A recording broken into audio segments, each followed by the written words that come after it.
The first sign that something was wrong came long before anyone else noticed. It happened when my sister stood to give her toast. Most people saw a bride smiling beneath crystal chandeliers. I saw someone carrying a speech that weighed more than it should. The wedding reception had been beautiful until then.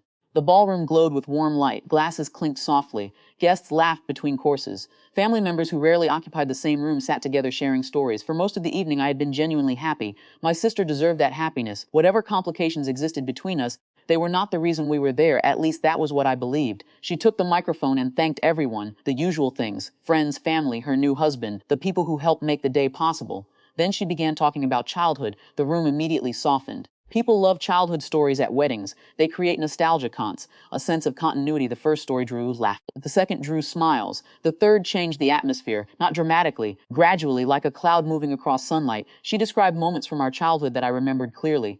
Arguments, disappointments, times she felt overlooked, moments when she believed I had been favored. Nothing she said was completely false. That was what made it difficult. The facts existed. The conclusions attached to them felt unfamiliar. As the speech continued, a pattern emerged. Every story pointed in the same direction.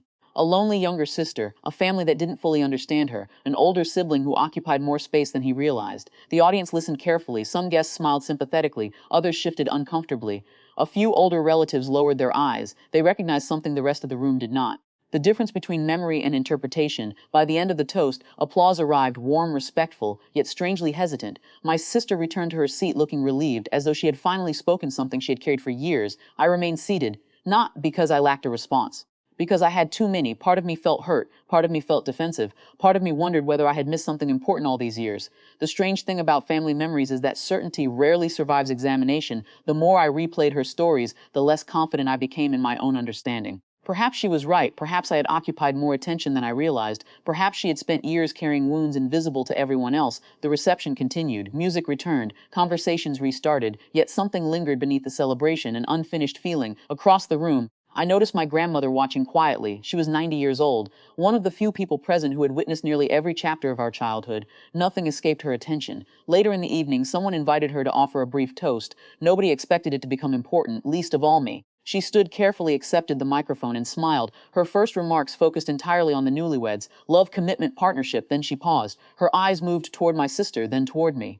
"I've been thinking about stories tonight." The ballroom became still, not silent, attentive. My grandmother continued gently. "When people are hurt, they remember certain moments very clearly." Nobody interrupted, sometimes clearer than everything surrounding them. The room remained quiet. She mentioned one of the childhood incidents from my sister's speech. Then she added context, not contradiction. The family crisis occurring that same month, the responsibilities nobody understood at the time, the circumstances hidden from children. Then she referenced another story. Again, more context emerged. The picture widened, became more complicated, more human. With every example, something subtle happened. The audience stopped searching for heroes and villains. The story became harder to simplify. My grandmother never claimed my sister was wrong. She wasn't. Those experiences had genuinely hurt her. Pain is real even when understanding is incomplete. That distinction changed everything. "I think both of my grandchildren remember the truth," my grandmother said softly. The room listened. They just remembered different parts of it. No dramatic reaction followed, no confrontation, no humiliation.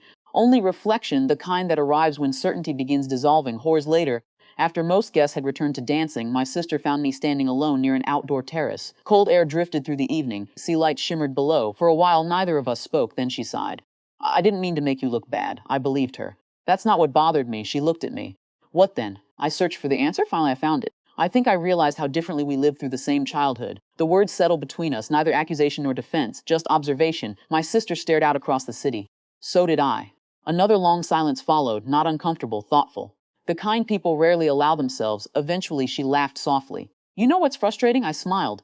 "What?" "I still think I'm right." I laughed too, because I understood exactly what she meant, and because part of me felt the same way. The wedding ended beautifully. The marriage began. The family returned home. Nothing was fully resolved. No final judgment emerged regarding the past. Yet as I watched my sister leave with her husband that night, I realized something important. Healing rarely begins when someone finally proves their version of events. It begins when two people become willing to accept that memory is not ownership. It is perspective, and perspective, however sincere, is never the entire story.